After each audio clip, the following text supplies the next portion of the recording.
So we are up to page 73, and we're approaching the end of this Torah portion. And a lot of what we are reading about in the book of Leviticus are not matters that are functionally relevant to us. Torah is always relevant to us because it's Torah, it's the blueprint of reality, but they're not always are the directions functionally applicable to us. I mean, in a simple sense, you think like if we were studying about matzah and Pesach, it would be, we're talking a lesson, but not for today. If I'm studying about the laws of mezuzah and I don't have a house, it's not necessarily for me. Laws applying to a Kohen, if I'm not a Kohen, it's not always applicable directly functionally, but there's always a lesson there for us. And in a lot of what we have in the book of Leviticus are about offerings, which we don't bring anymore. So they're not functionally applicable. Well, we went through 2 Torah portions with a lot about them and tried to get whatever we could out of for guidance for today. And we're heading into now with the end of this Torah portion and coming the next couple of Torah portions, laws of something that's called Tumah and Tahara, which are very roughly translated would mean impurity and purity. And those are things that are relevant to us. They're in the sense that they matter and that they still exist, but their functional relevance is not at the same level, because most things, because much of it related to use of sacred items. So if one wasn't in really, and I don't want to get into it too much now, I wanted to just wrap up the previous part, but the Tumah and Tara, it's really about our own our internal spiritual posture and our receptivity to spirituality, and therefore someone who's going into the temple or eating of sacred foods have to be extra careful about it. Although it does, a Kohen, it's still relevant to a Kohen today, even though there's the Kohen no longer does a service, but Kohen will be careful about going to a cemetery and so on. But before we get into that interesting section, I want to wrap up a little bit of the kosher section, which is what we did last week, and I think the week before, or the past few times, because here's where the Torah lays out which animals, fish, living beings are kosher, and as far as kosher species. If they need to be treated, how they need to be treated, it doesn't show up here. We talk about which, the kosher slaughter or whatever, the blood. That's not for this section. This section deals with species. One on this kosher, but there isn't that much. There's no section. You'll have a verse here, a verse there, talking about it going through the Torah. But this is the primary, what we can call scriptural kosher section. This, and when it's repeated again in the 5th book of the Torah. So before we move on from the kosher topic, I wanted to mention a few things that are relevant to understanding kosher. Number one, there is generally something that comes out of a non-kosher animal is considered non-kosher. So if there is the milk of a non-kosher animal, or so it's not pig, but it's pig's milk. The Talmudic principle is that what comes out of purity is pure, what comes out of impurity is impure, and therefore it's not kosher. Now we have bees are not kosher, honey is, and bee honey is kosher, and we use it Rosh Hashanah and so on. And the idea of how the Talmud sees it, just as far as the anatomy of the bee, is that the honey is, when the bee collects nectar and so on, it's really is processed in a separate sac, kept in a separate sac. So it's not seen as being fully it's digested by the bee as we would for other areas, things that come out of our bodies, and therefore because it's kept and processed somewhat separate from the actual system of the bee. Honey is considered kosher. Other thing that's kind of an outlier of these things. Now, I don't know. I've never seen anyone selling pig's milk or things like that in today's day, but in the times of the Talmud, it was one had to be very careful about where milk was coming from to make sure that it was coming from a kosher species. Obviously, you don't know if it's a cow that you can actually eat, because that you won't know that until you slaughter it. But if it's a kosher species, it's kosher. But because of that, there is the Talmud talks very strongly about having, and this doesn't relate into today's day, and maybe I'm just going to give some insight to some things you may see on kosher packaging. The Talmud warns and legislates very strongly that for a Jew to drink milk, there must be someone, a Jew, someone who cares about this and understands what's going on, present at the milking of a cow if it's coming from a non-Jewish source. I want to make sure that what they're giving us is actual cow milk, so there has to be the testimony of a Jew who saw the actual milking. Over time, the psychological weight of that has diminished because, first of all, most of us, maybe aside from goat milk, which is kosher too, I don't know that people use milk from different animals at all. You know, especially if in this country where we have strict regulations of the food and USDA and FDA. The FDA. So therefore, it's highly, highly unlikely that anyone would risk their business by slipping pig milk into a bottle and call it cow milk. And it does seem from the experience described in the Talmud that those milks behave differently. Like pig's milk doesn't curdle. We're told, I mean, there are certain things that people would pick it up, and therefore, what I think a logical reasoned human being could say today that buying Tuscan milk, you can be pretty confident is actually cow milk. At the same time, there is a significant population of kosher eaters who still want to be careful about this law in the Talmud, about what's called Chalav Yisrael, a milk that has had Jewish oversight, Jewish input, and therefore that's what you'll see on cheese products, butter, milk, Chalav Yisrael, because that is it's testifying that this was even in today's day when logic would say it's not so necessary. These are it's processed in a way where there is Jewish oversight enough to be able to testify that this is actually coming from a cow. That's why you'll see that whole Yisrael idea. It's not totally in the same line, but somewhat related because it does address the idea of a Jew living in a non-Jewish world, which was in the times of the Talmud as it is today. There are also two legislations which are not about what comes out of an animal, but legislations about Jewish supervision and Jewish input into food. One of the things that rabbis legislated was when it comes to wine. Now, usually something kosher is about its ingredients. When we came to milk, we say it wasn't only about it was about the ingredients. We want to make sure it's cow milk. So you need a Jewish input there. But once you know it's cow milk, that's all you need. There was no. It's only about the doubt of the ingredients. There is something which we will come up against in the Torah, come up in our studies,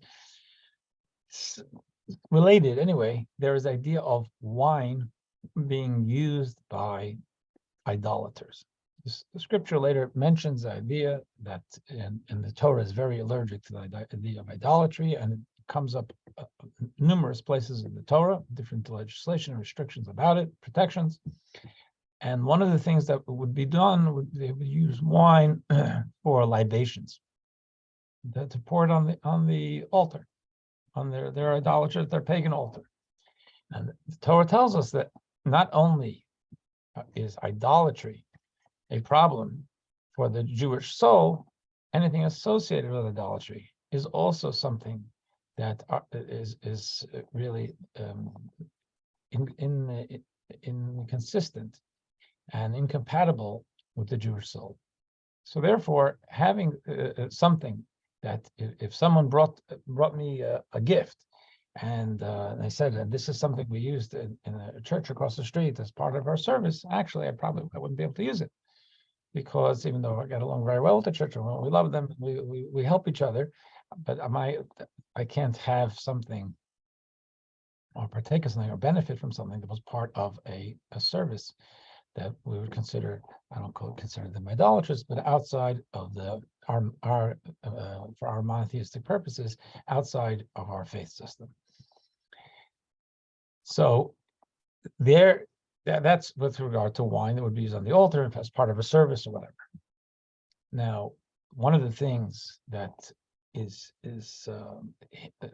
alluded to in the Torah and brought up quite a bit in Jewish law is that even when in a pagan society, if we'd be sitting around and drinking together and pour wine, so just like I would, as a believing Jew, I'll make a blessing before anything I eat or drink, including wine. Since wine is considered a very important beverage, the practice thousands of years ago, maybe even later than that, was that they would like jiggle the wine, and it would be dedicated with a thanks or a consciousness for their pagan deity. So therefore, it's not only we see that something coming out of a pagan house of worship would be something we can't use, but actually anything that was used by pagans was something that we didn't touch it. We didn't drink it, because if I walked into a pagan the house of a pagan friend of mine and they gave me an apple, sure, sit down and eat it, a tangerine, whatever it is. But their wine, or if a beer where I can be sure about the ingredients, but a wine, even if I'm sure about the ingredients, and ingredients are grapes, which are kosher, the idea that they handled it, that they used it, well, I have to consider that they may have used it for their pagan deity, which is their business, you'd say, right? But I don't want to partake of that, and therefore, this type of wine, which is called biblically, it's called a yayin nesek, wine that was poured, as I would say, it's poured as libation. That's something that is actually biblically forbidden for a Jew, and it would be even not only something used in their specific pagan temple, but even used by pagans themselves. Now, moving into today's date, we don't really see we don't see Christians as pagans. I don't think there's too much quote unquote idolatry out there, because even though we don't believe in Christianity or in Islam, the Islam is roughly speaking a monotheistic religion, and Christianity's Trinity is problematic to us, but we don't see that as idolatrous for them. It's fine. It's considered monotheism for our Christian neighbors and friends, but it's not something for us. But they don't have this practice of, first of all, they're not pagans per se, and they don't have this practice of jiggling the wine and all of that. So the idea, the biblical idea of our prohibition and our worry about what we call, again, yayin nesach, this wine that was poured, it's really been kind of blunted because it doesn't really exist out there anymore. However, at the times of the Talmud, when rabbis were instituting several safeguards for our own consciousness, to remember that we're Jewish, even while we do it we walk a difficult line sometimes, because we are supposed to be good neighbors, good friends, good citizens, and interacting with our Gentile neighbors and friends, and we're not supposed to seclude ourselves and to dissociate from our Gentile neighbors. At the same time, there is a danger in that, in the sense of we want to make sure that we retain our own identity and not overly fraternize, in the sense where it becomes, we cross a line as far as from good friends to family. So one of the things, aside from I spoke about before with the milk, in that sense, it was a legislation of pig's milk, whatever it may be, but it was also part of a conscious idea that with my neighbor, I hang out and we're friends and we watch football together. But when it came to milk, I had to be careful that even though my neighbor, who I really like and trust, said it's from a cow, I had to have Jewish input to make sure it's from a cow. When it came to wine, even in the times of the Talmud, there was not much of this biblical worry of this wine that was used for idolatrous purposes. Rabbis instituted that we should not drink wine that was that is from a non-Jewish person. So that means, so that would somewhat limit. I mean, I can go hang out with my non-Jewish friend and drink beer and watch the Jets, but the drinking wine would become problematic because while I could drink wine, it's going to become a little awkward. He couldn't pour the wine for me, even though he's not an idolater. He's Catholic and he's whatever he is, a Muslim, and he doesn't jiggle the wine the way they did, as I mentioned before. Still, there is that legislation that was put in, and that's we also, if you go into kosher restaurants, they will probably limit the idea of you bringing your own wine. And if they do let you bring your own wine, it's going to have to be inspected. Now, because even though a non-kosher wine has, I guess, conceivably totally kosher ingredients, when it comes to this, it's not about the ingredients, it's about the processing and the Jewish input and it being Jewish produced at some level. One thing that we're great at finding halachic, I don't want to call it loopholes, but that's the only word that comes to mind. That the wine back in the times of when this yayin nesach, this wine was scripturally forbidden. One type of wine that was exempt from that prohibition was wine that had been boiled. Wine that was boiled was seen as inferior, and therefore no one would offer it to their god. If no one would offer it to their god, we could be certain they did not, and we could drink their wine. So I could drink this wine, this boiled wine, together with my buddy, as I'm watching the Jets 2,000 years ago or whatever it is, because I don't have to worry about it. I know he's not doing this. He's not, even if he's an idolater and he's pagan and he really loves his pagan deity and he does the wine thing. He's not going to do it with boiled wine. So many, probably most kosher wines, if you look at the label, it will say in Hebrew, probably in English, muvushal, and muvushal means it was boiled. Boiled wine is something that is easier for us to use in mixed companies. So in my house, I only have boiled wine, which I'm not a wine guy, but it's fine because I don't want to have an awkward moment if I have non-Jews coming through my house all the time. And I certainly don't want to do anything that's offensive to them. and therefore it's just safer for me to only have mevushal wine. But again, this was kind of just since we're ending the kosher thing, just talking about a little bit about our understand some of the packaging and expressions used, is a definition of terms. And a third and I think the final one for today, example of this, of where the rabbis put in legislation to limit and not stop, but put psychological limits in our fraternization between Jew and non-Jew. There's the dairy, there is the wine, and then there's something else, baked goods. The rabbis suggested that for us to have baked goods, either needed to be baked by a Jew, or at least have something to do, some Jewish input. Not that, so if my neighbor brings me muffins, so first of all, I couldn't feel confident with the ingredients. Sorry, but even if I could feel confident with the ingredients, it would be a problem for me, because they would need what's called pas Yisrael.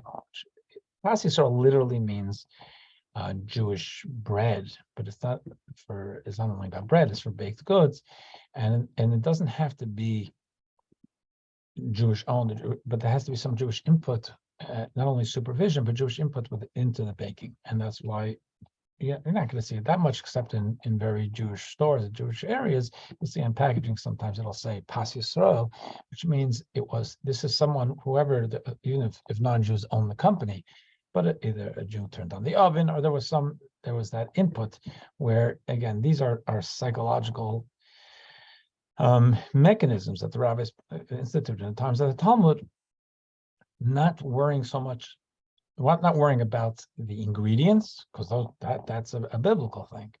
But even with the kosher ingredients, wanted to have these psychological stop areas where to think about how we engage when it comes to eating dairy, wine, and baked goods.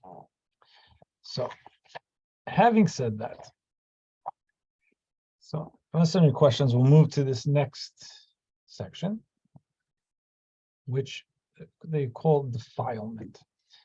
Now, this is as I mentioned before, it's an idea that really much of it doesn't have practical application anymore today. But there is an idea of I'm just going to use the Hebrew term tumah. Tumah means that there's they call it defilement. They're harsh words, but the idea is that there's some type of a spiritual deficiency or instability that we can a human being can go through. Sometimes it's from external sources, like touching a corpse. Now, there's nothing wrong with touching a corpse, especially if you're burying someone. That's a mitzvah. But the Torah tells us that the idea of death itself, which is obviously it's something we all experience, but looking at the Torah, the introduction of death into the world came about through Adam and Eve unplugging from God's directive and eating from a tree, eating fruit that they were not supposed to eat. So, and when the scripture talks about us, it tells us about better days of times of Mashiach, when the world will come back into its own and its pure self. It says there that death will be swallowed up forever. There will be no more death, because death is, by definition, is a manifestation, a symptom of disconnect from God. If God is life, so then if we're connected to God, we have godliness within us, and our bodies are connected to godliness, then they should be living forever. But because of the disconnect that we have passed on for generations and thousands of years, starting from Adam and Eve, this death represents is a symptom of the disconnect. So if someone, God forbid, passed away yesterday, and they called me today for a funeral, and I go and I help and I carry the coffin, and that's all mitzvah. It's all great. I want to be there. I want to do that. But if walking away from there, if 2,000 years ago, if I had a scheduled or wanted to go tonight or tomorrow morning to go into the temple to bring an offering, I couldn't do it. Going to an offering, is a process for me rinsing myself of the vestige of that death idea and making myself more spiritually aligned and in tune for dealing with such intensely spiritual matters like an offering. So that's death is a simple one, but there are actually other external ideas, different animals, non-kosher animals, which they also would touching them itself would be would give us the idea of would transmit this idea of what we're going to call tuma, where the corpse, it's even being in the same building, but with other things, it's generally touching. Things can go on within the human. That's external transmission of tuma. The Torah is going to talk, and we're going to be heading into this. We're finishing this Torah portion soon, and then we're heading into 2 Torah portions that are full of this. That sometimes it's about internal human processes that we can develop a condition which itself shows the idea of tuma, and there's a way of being able to get past that too. Again, all of that is not relevant to most people because we're not going to the temple, we're not eating these sacred foods. It doesn't make a difference. So really, my life doesn't change at all when I touch a corpse, because there's nothing I could have done that I can't do now. That would have related back to a couple of thousand years ago. Now, it's not only about people, it's also about things. That means, so their vessels can contract this impurity, and food can contract this tuma, and can also convey at a certain level.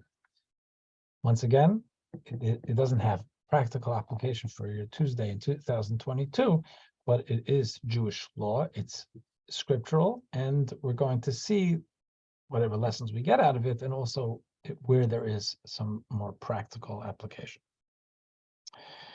So we'll start on 24. It says, defilement contracted by contact with animals prohibited for consumption. So Torah is going to tell us that there's certain animals we can't eat. Fine. So I'm not going to eat a pig, I'm not going to eat a horse, I'm not going to whatever, I'm not going to eat a dog or a cat. That's fine. Then it says, actually, when it comes to for ritual purposes, even touching them is a problem. Through contact with the following animals, you'll become ritually defiled. Anyone who touches their carcass, and then we're talking about a dead animal here, will be ritually defiled until he immerses himself in a mikveh during the day and then waits until evening. So there's the mikveh, which is we're almost finished with ours here, but the idea of a mikveh in general was this idea. It's a very important piece of the cleansing that goes on, the spiritual cleansing, to be able to get ourselves back into an appropriate place conducive to connecting with holiness. Anyone who carries their carcass must also immerse his garments in a mikveh, besides coming ritually defiled himself until he immerses himself in a mikveh and waits until evening. So if I carry a carcass, then, and let's say it's my dead cat, and I want to bury it, I didn't do anything wrong. It's not a wrong thing for me to do. But right now, I can't go until I go to the mikveh, until I get back to myself. I can't go to the temple, but I can, whatever I may have had scheduled, although that wasn't a daily thing for most of us anyway, except for the Kohen and the Levi, or the Kohen. So it says also such thing as garments, because if I become impure, well, then there is usually it's in a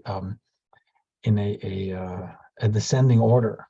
So, and there's a pecking order in this tuma idea, where there's a primary source, and then it's one contracted, and then something that contracted from what had originally contracted. So there can be a chain of, depending on the species, and this is complex. The idea is that the idea of transmission of tumah exists, and it usually will be, though, at a less severe level. And that severity, the lessening of severity, you see in its the specific the limitations given to the second thing, which are not as strict as from the first. That includes garments also, and then the person has to immerse themselves. You must consider any animal whose feet are partially cloven but not completely split into at least 2 subfeet, and that does not regurgitate its skirt. And that's what we spoke about before, right? Next week or 2 weeks ago, that a kosher animal, kosher species of animal, if it doesn't have split hooves and chewing its cud, that is to be ritually defiled, meaning that anyone who touches it will become ritually defiled. An example of such an animal is the camel. Camel has one and not the other. So the Torah here says not only something that has none, but even an animal that has only one, does have one of the kosher animals, still becomes, it's considered non-pure for the sake of our entry into the. Can I ask a question? Yeah, sure. Okay, so in today's time, if I have a camel hair coat or pocketbook or shoes, is that count as No, touching an animal carcass? it's in today's day, it's not seen that way. Whether what could have been done at the time, if we were living 2,000 years ago, that would have been a question. Once it's turned into a different type of vessel or garment, that can be seen as taking it away from that. But today is definitely no issue with having that. You can take that into shul. It's fine.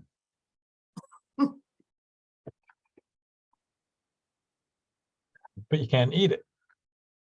Now, you must consider among all the animals that walk on 4 legs, any animal that walks on its paws to be ritually defiled, meaning that anyone who touches their carcass will be ritually defiled until they immerse themselves in a mikveh and then waits until evening. This includes dogs, bears, and cats.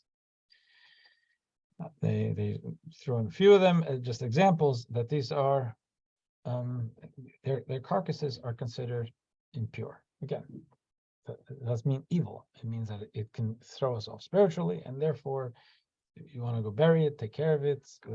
An animal has passed away, died, take care of it. But it's something that does have its effect. Like, even with the human, it has its effect. Anyone who carries their carcass, by the way, I just want to say, and we'll get into this, I'm sure, as we go. In the Torah idea,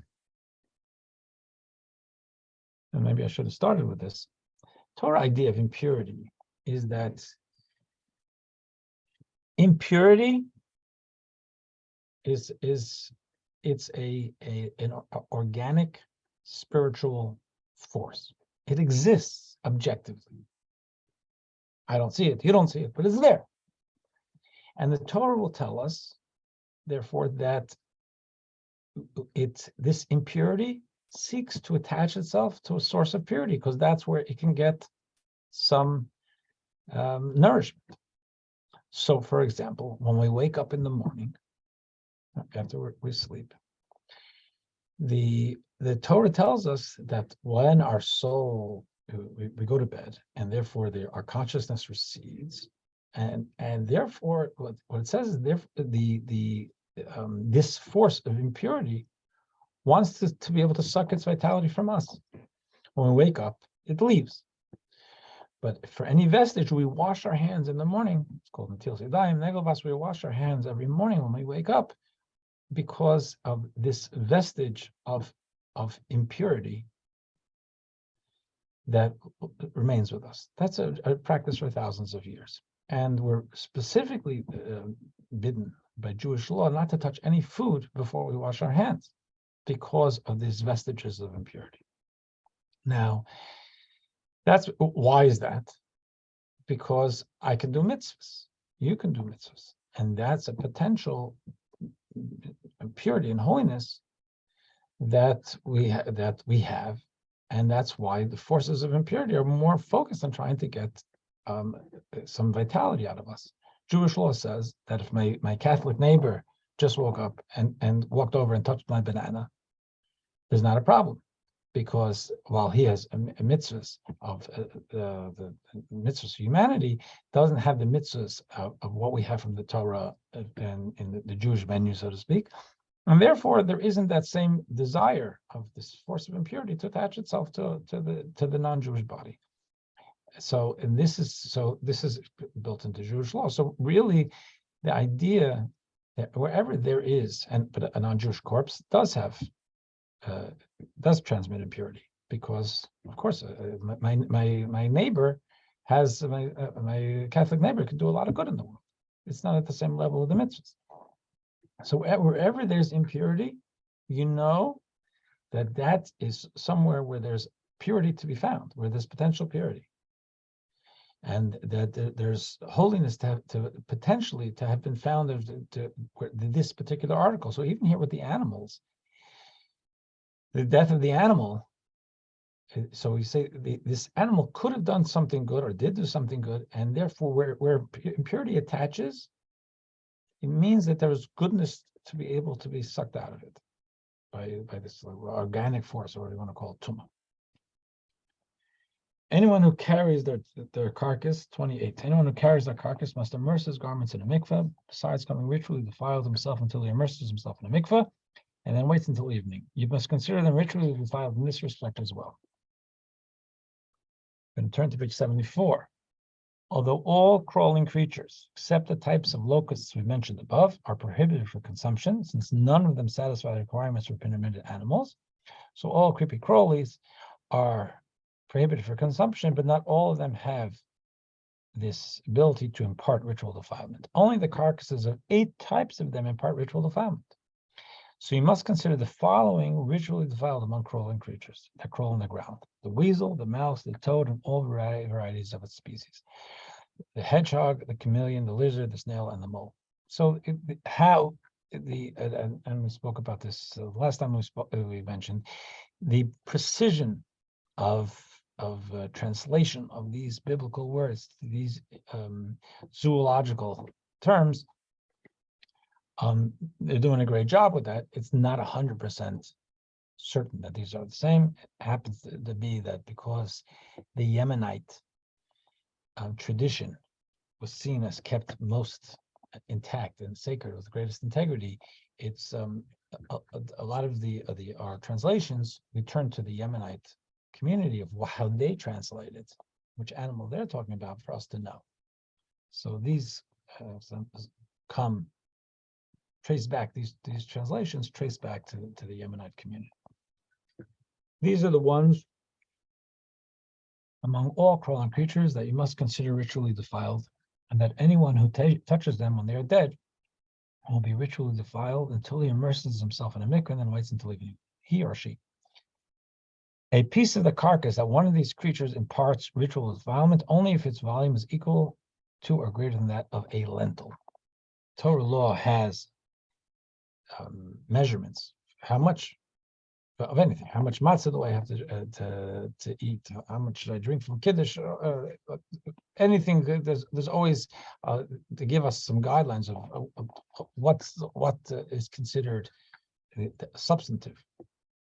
So it has to be at least the size of a lentil, the piece of the carcass, for it to be considered able to impart this ritual impurity. To the right side of 74, all the aforementioned animals do not only impart ritual defilement to you. If any of these dead creatures fall upon anything, it will also become ritually defiled, meaning prohibited from being brought into precincts that are off limits to ritually defiled people, and disqualified for holding sacred consecrated food. This rule applies whether the object be in any wooden vessel, garment, hide, or sack. In fact, any implement with which work is done. In order to purge it of its ritual defilement, and we don't do this at all today because we don't have these things, but usually you put something in a mikveh, a person goes into a mikveh, but we used to put in garments, vessels, things that became impure.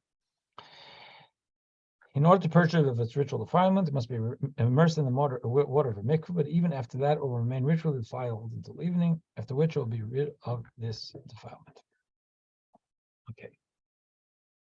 As we head into the home stretch of this Torah portion. The seventh reading, 33, brings up something of an earthenware vessel.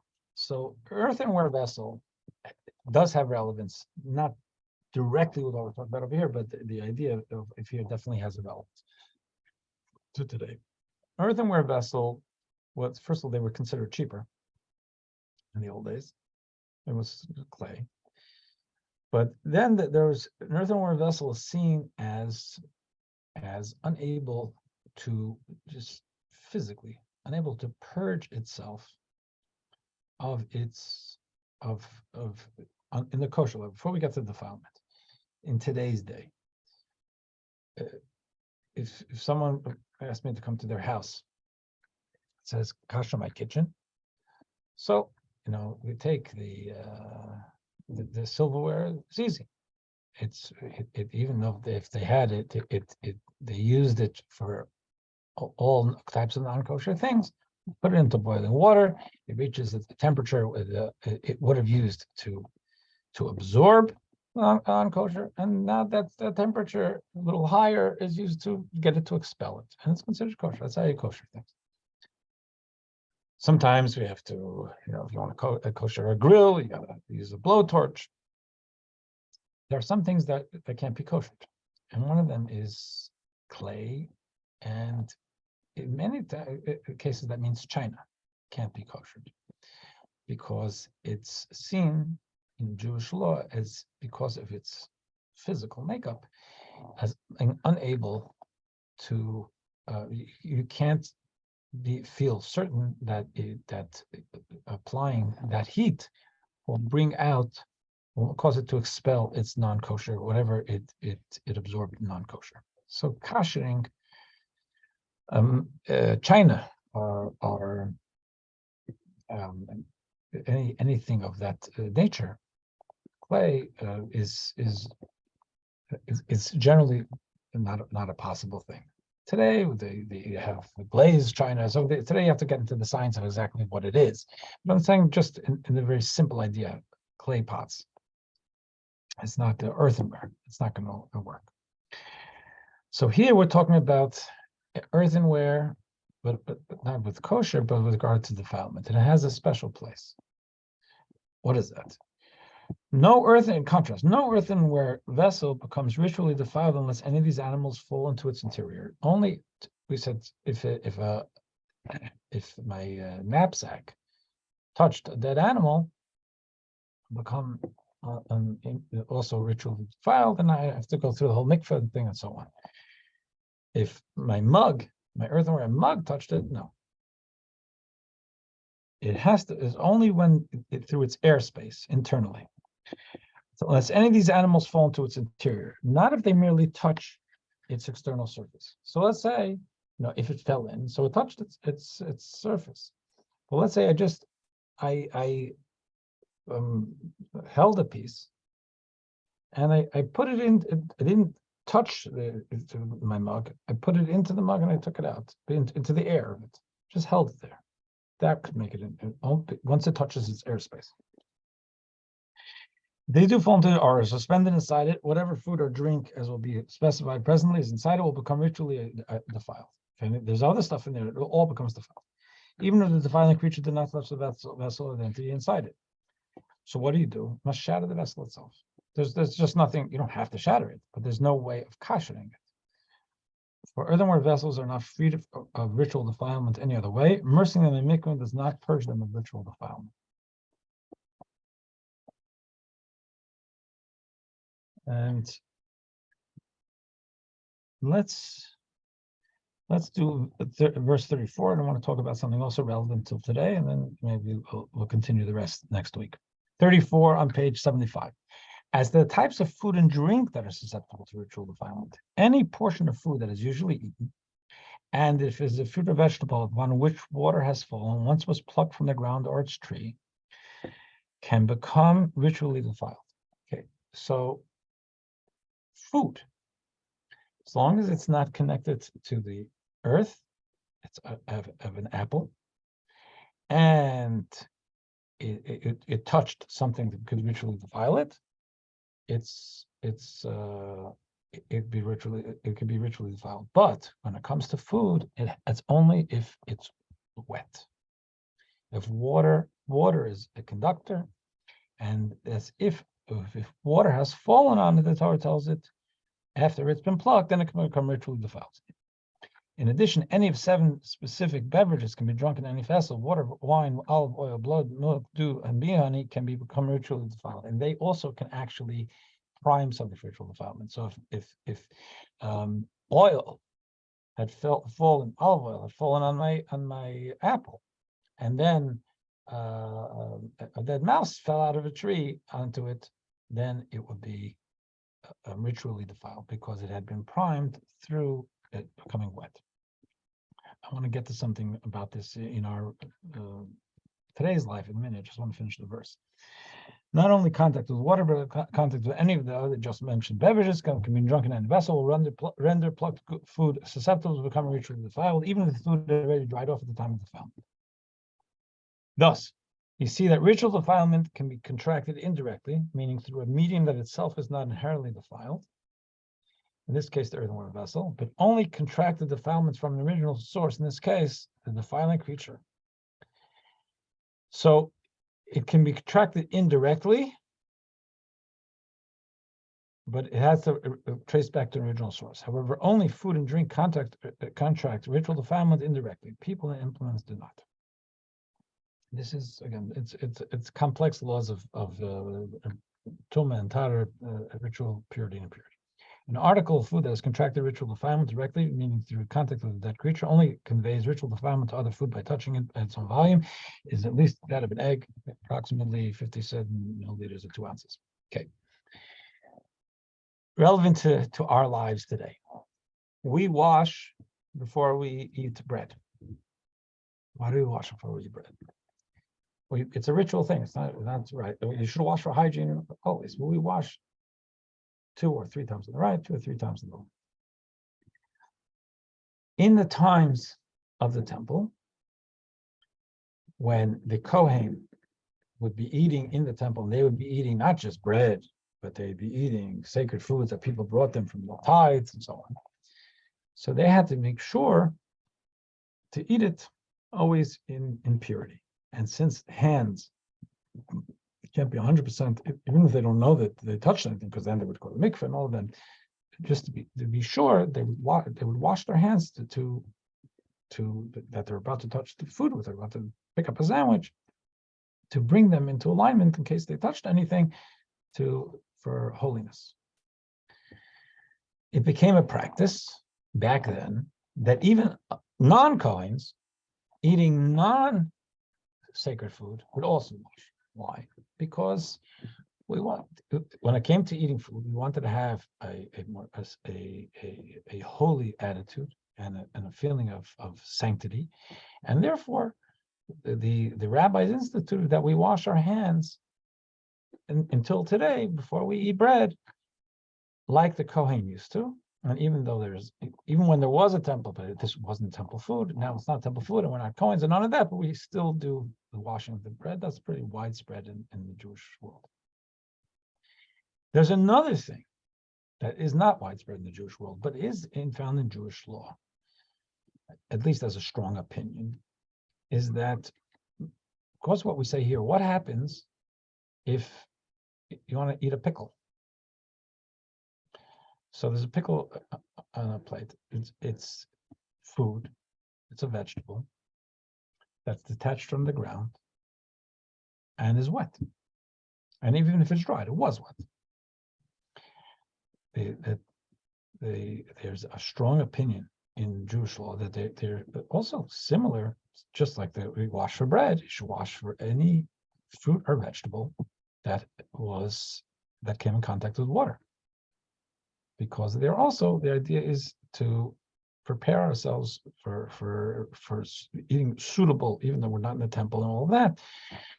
Just like our tuna sandwich is not in the temple, but we treated those as though it was sacred food, and it could have potentially contracted, or through our hands, or contracted this defilement. The same thing should be with our fruits and vegetables. So there's the debate about that, and the consensus is that to wash, but without a blessing. Now, again, that's not done much today. For whatever reasons, it's not done much. That opinion is even in observant circles, it's not done much, but it is found in Jewish law. Now, let's go to our Seder for a second. When we call the Seder, we make Kiddush.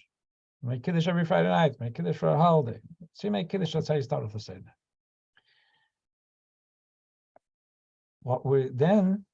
We wash, we come up to something called karpas. Karpas is something that is a vegetable, and you dip it into salt water. Now, and before that, we wash our hands, but without a blessing. Now, in today's normal Jewish life, even in observant homes, washing without a blessing isn't that normal. Washing in the way we do 3 times on the right, 3 times on the left, like we do for bread, because what you do is you wash and you make a blessing. That's why, for those accustomed to that, every year by the Seder, you make sure remember not to say blessing, remember not to say blessing. And why do we even do that? We're not eating bread. We wash as we usually do for bread. Why do we wash? The idea is that we want to do something a little different to pique the children's curiosity. That's what it says. Why do we choose that? Because washing your hands in the beginning of the Seder, not when you get to the matzah, washing your hands in the beginning of the Seder is preparation for taking a vegetable and dipping it in water, and then making a blessing of hadama, or make over a vegetable, and eating it. In principle, we should be washing before we do that, but without a blessing. So that became part and parcel of this Seder process, where even though most people don't do it anyway, the rabbis made it, at least now in the Seder, to do this idea of washing our hands before we eat a wet vegetable, because we want the kids to ask why. And then we can answer, tonight's Pesach, and we wanted to bring your attention. And therefore, we're doing this tradition, which actually dates back. It has a strong source in Jewish law. And even though we don't usually do this because of whatever reasons, it's not as applicable today, but for tonight, we're doing it because to raise consciousness and curiosity. And that it traces back to this idea of, that we studied in verse 34, that if there's a vegetable and water fell on it, then we have to be concerned about ritual impurity. I don't know if I made myself clear there, but if there are any questions, I'm happy to deal with them. If not, we'll continue this. I have a question. Sure. I'm just curious as to what is it that about water, a dead animal, an unholy animal, okay, you touch it, you're defiled, but what is it about water touching a fruit that causes defilement? So I suspect that, yes, on page 76, the Rebbe wants to analyze this whole idea from different perspectives and what it means in our lives. And I figured I was wondering why they don't have it here, but on the next page, it'll show up in greater depth than I just spoke to you about it. So we'll deal with it then, but it's a great question. Right? So, anything else? Stay tuned, in other words. Stay tuned, exactly. It's on 76, you have yourself. It's quite a long Hasidic insights, but that's where it's going to get into this, some of the details of this, the possibility of food containing impurity, and why specifically water, and why it has to be human food. So, for example, when you're not supposed to use schach on a sukkah, you're not supposed to use anything that could contract impurity. We've used the corn stalks, corn husks, whatever they are. Now we tell the kids to undo them anyway, but technically they would be okay. Why? Because the ones we get are actually animal feed. And it's only human food, humanly consumable food that qualifies for this. But we're going to get, as you say, stay tuned. We're going to get into all this probably next week. All right. Have a good day, Mendy. Great week. Yes. A great week. Thank you. You're all Thank you.